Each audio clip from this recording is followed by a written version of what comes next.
Assalamualaikum warahmatullahi wabarakatuh. Selamat pagi rekan-rekan sekalian yang dirahmati Allah. Alhamdulillah kita bertemu kembali dalam kesempatan pagi hari ini. Dan dalam kesempatan kali ini saya ingin menyampaikan sebuah tema yang kemudian mudah-mudahan menjadi bekal rekan-rekan sekalian. Bagaimana kita sering gagal di dalam menjual. Apa penyebab kita sering gagal di dalam menjual? Maka setidaknya ada dua hal yang perlu diperhatikan bagaimana kita yang sering mengalami kegagalan dalam menjual ini, penyebabnya apa saja. Yang pertama adalah terkait dengan masalah value. Dan yang kedua adalah terkait dengan masalah persepsi kita terhadap penolakan. Baik, kita akan bahas satu-satu.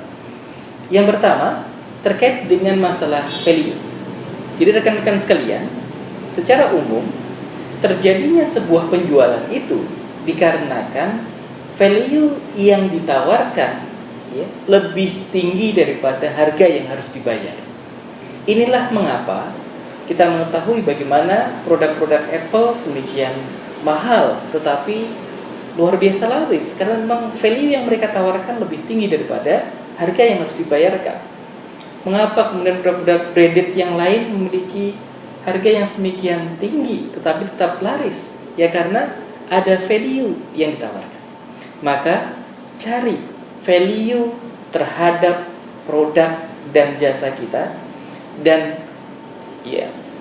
kapitalisasi value itu yang sesuai bagi calon nasabah yang kita sedang bidik.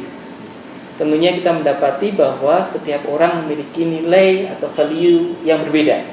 Maka ada yang kemudian memahami bahwa atau memegang teguh prinsip terkait dengan masalah syariah, ideologis, maka value secara ideologis inilah yang kita tawarkan.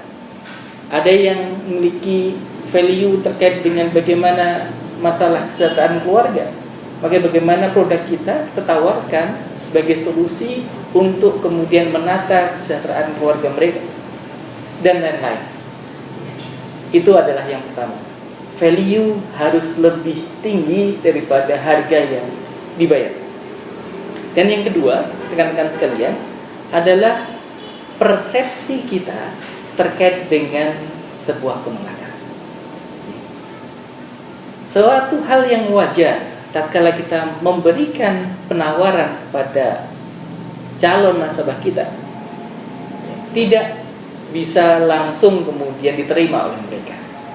Dan secara data ini pun menunjukkan bagaimana hanya 2% penjualan itu terjadi pada saat pertemuan pertama kali. Dan hanya 3-5% terjadi pada deal pertemuan kedua dan ketiga. 80% penjualan terjadi tatkala di pertemuan kelima dan lebih daripada itu. Oleh karena itu, bagaimana jangan pernah takut dengan penolakan. Jangan pernah takut dengan penolakan. Bahkan penolakan ini adalah sebuah cara yang baik bagi kita untuk kemudian mengetahui bagaimana kualitas produk atau jasa kita. Maka setiap ada penolakan, jangan berhenti untuk kemudian menerima kondisi penolakan itu, tapi galilah, tanya, mengapa Bapak atau Ibu tidak bersedia atau belum mau untuk kemudian bergabung atau membeli produk kita atau jasa kita. Kemudian catat itu, beri masukan, atau kemudian perbaiki pola-pola penawaran Anda di masa-masa yang akan datang. Inilah merupakan pemahaman yang harus kita tanamkan terkait persepsi kita terhadap sebuah penolakan.